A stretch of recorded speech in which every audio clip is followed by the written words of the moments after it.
Bonjour tout le monde, voilà donc je me présente Sylvie Durieux de SD Formation. Nous sommes ici donc pour parler de psychologie d'éducation positive et je vais donc vous expliquer en fait les 10 commandements de l'éducation positive. Alors pourquoi parle-t-on beaucoup de l'éducation positive en ce moment? Parce qu'on s'est rendu compte que dans les années 80, tous ceux qui sont nés entre 1970 et 1980, nous avons beaucoup de frustration à l'intérieur de nous, beaucoup de culpabilité que nous remettons envers nos enfants. Alors, comment ne pas les retransmettre? C'est justement en essayant de se soigner soi-même pour que nos enfants puissent bénéficier d'un avenir beaucoup plus serein que nous, être beaucoup plus en confiance et de savoir ce qu'ils veulent dans leur vie. Et je me suis rendu compte, parce que moi j'ai fait la même chose avec mes enfants aussi, que l'éducation positive, en plus de ça, ça amène plein de choses dans la maison. Ça ne veut pas dire que il faut laisser tout faire les enfants, c'est pas ça l'éducation positive. L'éducation positive, c'est que les parents en fait sachent ce qu'ils veulent et disent à leurs enfants en fait voilà, moi je voudrais que tu sois, qu'il y ait une ambiance comme ça dans la maison. Donc une ambiance sereine, une ambiance calme, où tout le monde se retrouve, où les enfants peuvent dire aussi, voilà, moi, cette éducation-là ne me convient pas, est-ce qu'on pourrait faire comme ça et pouvoir en discuter ensemble, en fait, pour que tout le monde soit serein, en fait, dans sa tête. Donc, ça ne veut pas dire être un enfant roi, parce que l'enfant roi, bah forcément, c'est dans la maison, c'est la catastrophe aussi, c'est l'enfant qui décide de tout, c'est pas ça du tout.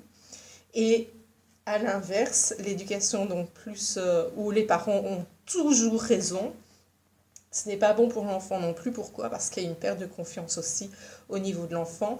Et l'enfant roi, lui, plus tard, quand il devient adulte, ne sait pas du tout en fait se reconnaître dans l'éducation dans laquelle on lui a donné. Donc il est complètement perdu en fait en étant adulte. Il ne sait pas ce qu'il veut. Il pense que voilà, il claque des doigts, il peut tout avoir. Et or que c'est pas ça du tout. Donc je vais vous donner aujourd'hui en fait les 10 commandements en fait de l'éducation positive afin que tout le monde puisse se retrouver en fait dans la maison dans un état calme, serein. C'est pas toujours évident à mettre en place, mais si vous photocopiez cette feuille qui pour moi est super, en plus de ça, voilà, moi je l'ai repris en fait, vous avez l'adresse internet qui est en dessous. Je l'ai repris par rapport à cette adresse internet. Et vous avez vraiment en fait toutes les informations en fait sur comment faire l'éducation positive. Alors on a le numéro 1, c'est lâcher prise, tu devras. C'est aussi bien pour les enfants que pour nous les parents. Voilà. Si on lâche pas prise, les enfants vont pas lâcher prise non plus. Donc plus on va crier, plus les enfants vont crier.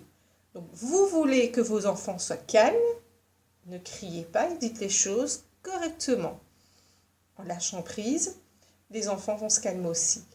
Ils sont en colère, ils crient, ça vous embête, dites-leur, voilà, c'est normal de se mettre en colère. Vous vous mettez vous-même en colère aussi quand il y a des choses qui ne vont pas. Donc c'est normal qu'un enfant va se mettre en colère aussi. Donc à ce moment-là, c'est écoute, voilà, moi je ne supporte pas ta colère, donc va dans ta chambre, calme-toi ou tape dans un punching ball, ce que tu veux, mais calme-toi. Quand tu seras calmé, tu pourras remonter, on discutera ensemble de ta colère. Ça, c'est très important en fait de discuter en fait de la colère avec un enfant. Je prends la colère, je peux prendre n'importe quoi, mais en tout cas, le parent doit lâcher prise en fait sur l'éducation des enfants. Ils doivent laisser faire les enfants. Les enfants sont nés pour apprendre des choses. Et c'est normal qu'ils font des bêtises. Donc, si vous ne lâchez pas prise et vous criez en permanence, les enfants ne vont pas comprendre en fait pourquoi vous criez.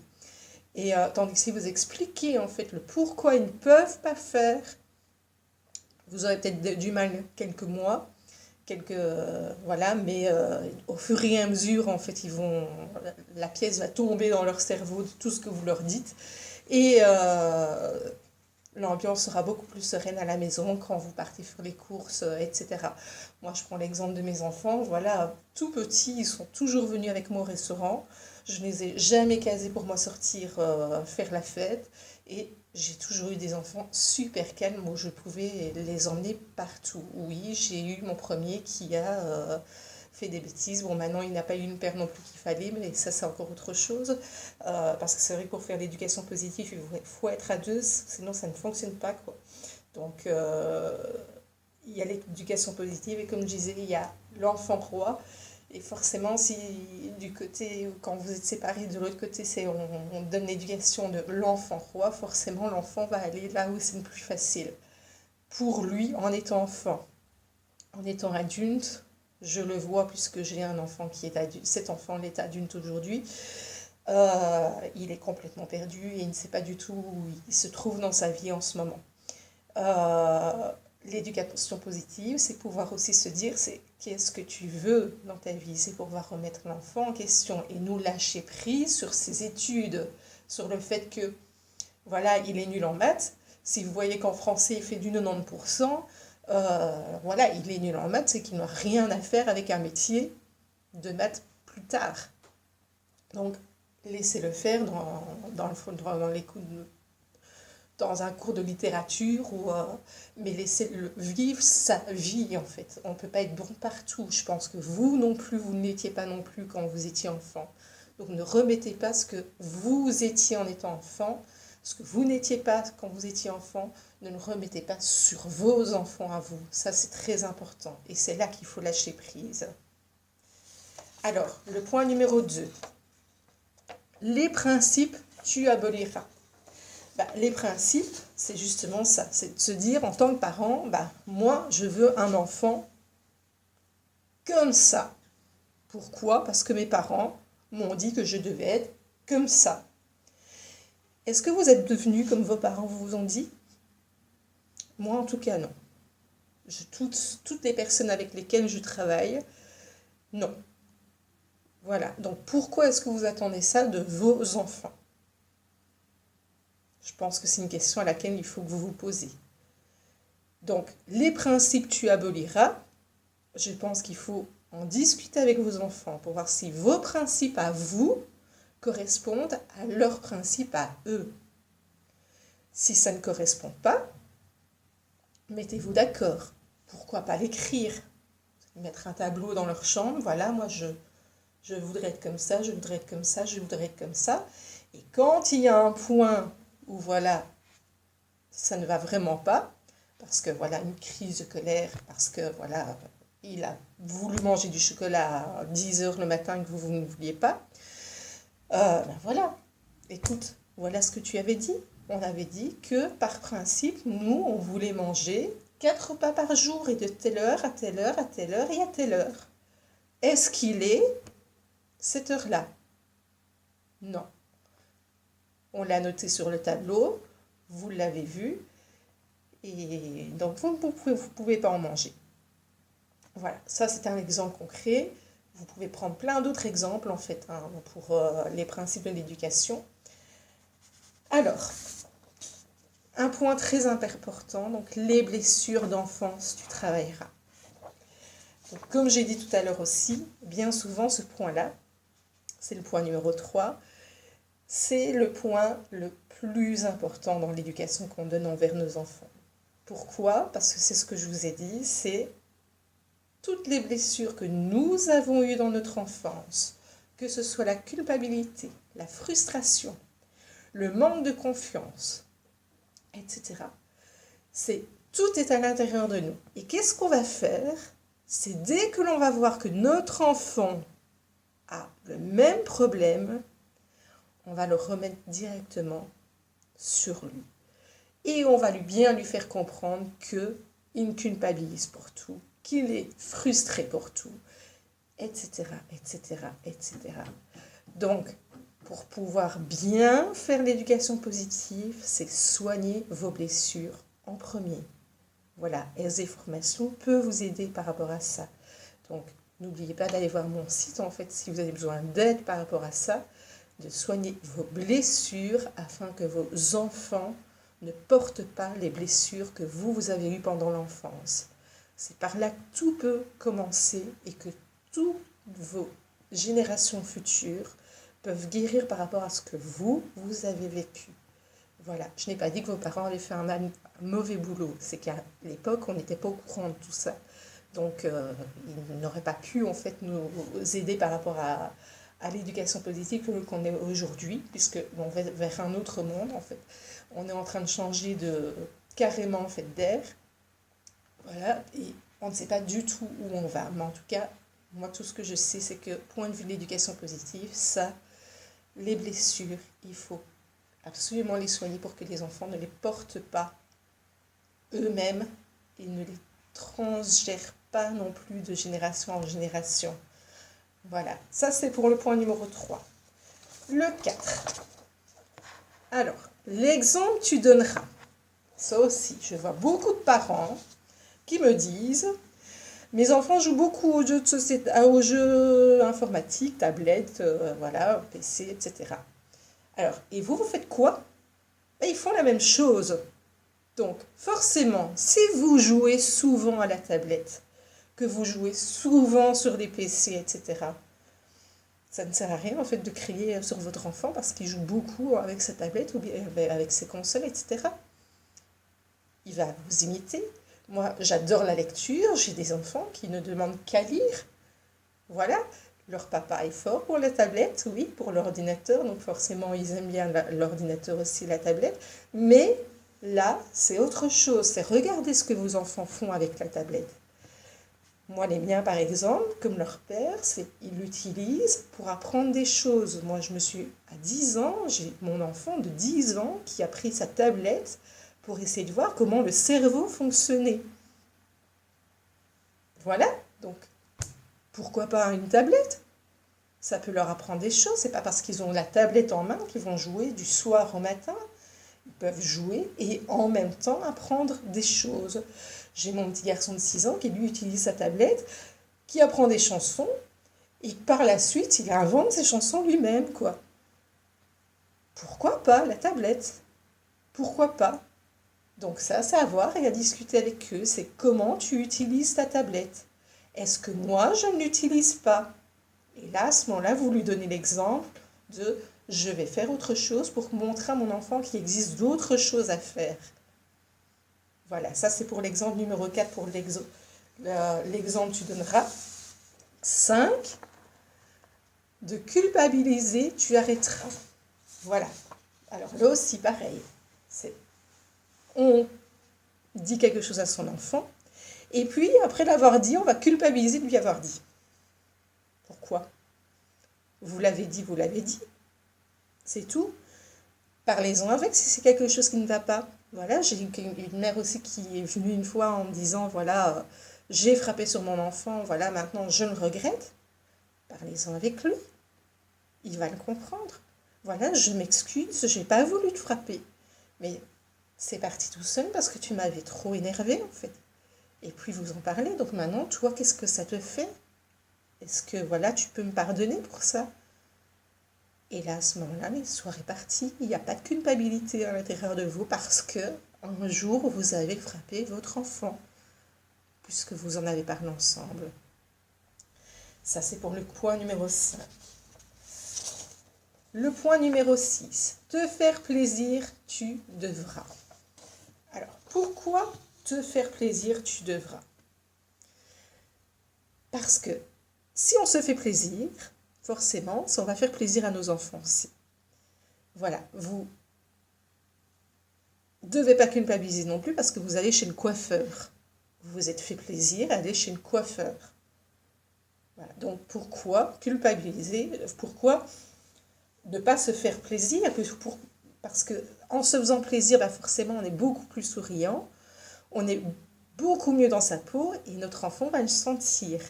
Et comme on sera mieux dans sa peau, notre enfant va être bien dans sa peau aussi et il n'y aura pas de crise de colère non plus comme dans certaines familles en fait où là on ne prend pas la peine de se faire plaisir. On passe directement au point numéro 7. Te plaindre, tu pourras. Alors, beaucoup n'osent pas se plaindre devant les enfants. Or que c'est normal, on est des êtres humains. Un être humain n'aime pas tout ce qu'on fait. Voilà, donc pourquoi se cacher à se plaindre en fait? Voilà, j'ai mis moi longtemps, par exemple, à pleurer devant mes enfants. Jusqu'à un jour où, voilà, en faisant des formations, etc., pouf, mes larmes sont sorties toutes seules. Et là, même devant mes enfants, c'est sorti tout seul. Et je me suis rendu compte que mes enfants, voilà, ils préféraient ça plutôt que justement que je retienne tout à l'intérieur. Pourquoi? Parce que ça me crée de la colère après.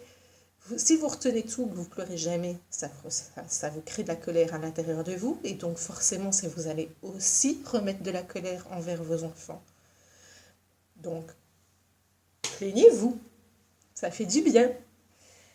Alors, le point numéro 8. Profitez de l'instant présent et tu essaieras. Profitez de l'instant présent, oui.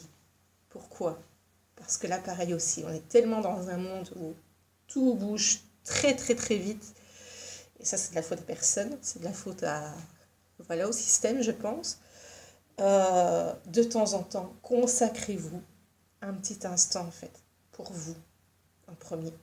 Et puis, pour vos enfants. Ne fût-ce que 5 minutes, mais ça va leur faire plaisir. Ils vont voir que vous tenez à eux. Et ces 5 minutes-là, pour eux, ça va être quelque chose d'énorme, en fait. Ça peut être pour eux un temps qui a été illimité, or que ce n'était que 5 minutes, quoi. Donc, prenez du temps pour vous et pour eux. Alors, 9. Relativiser et rire, tu expérimenteras. Alors, relativiser et rire, tu expérimenteras. Pareil, relativiser sur ce qu'ils font en fait. Moi, combien de fois, voilà, j'ai un de mes enfants, puisque j'en ai 4, j'ai un de mes enfants qui fait pas une bêtise et puis que je me mets à rire en fait en voyant sa bêtise. C'est rien, je sais que ça vous arrive certainement aussi, hein, mais bien souvent, après on s'en veut parce qu'on a rigolé. Et alors, c'était parce que c'était une bêtise et puis c'est tout quoi. Voilà, on a tous fait des bêtises. Nous, on en rigole, ben oui, voilà, on a le droit d'en rigoler. Et puis pourquoi pas, après, en discutant avec lui, ben écoute, tu sais, t'as fait ça, mais t'aurais pas dû, quoi, franchement, voilà, regarde dans quel état tu te mets maintenant. Voilà, j'ai un enfant, moi, qui est très, très indépendant, et donc forcément, c'est des bêtises, ça, il en fait, quoi. Et puisqu'il veut tout faire tout seul alors qu'il n'a que 6 ans.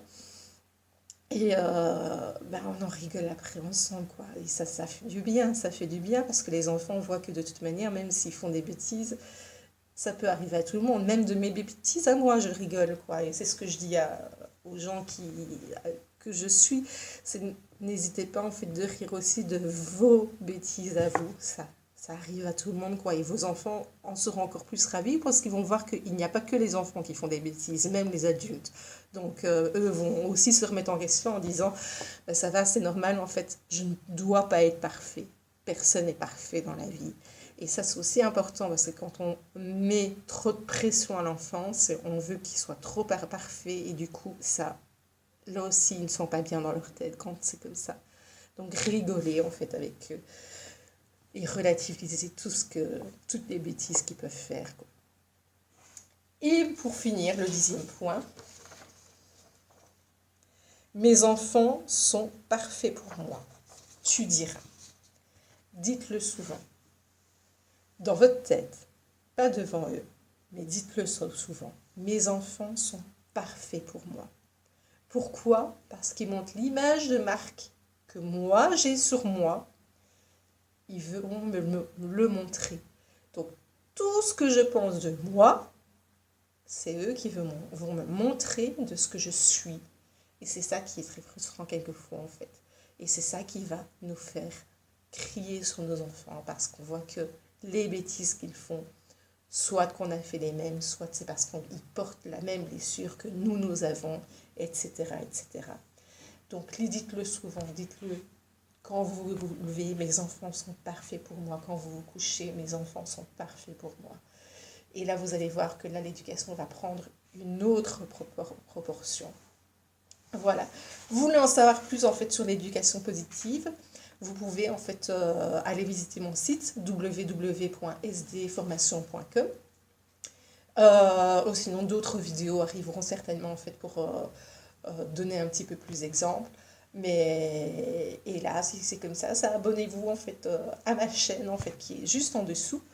Et mettez j'aime et partagez un maximum en fait pour montrer en fait ce que c'est que l'éducation positive.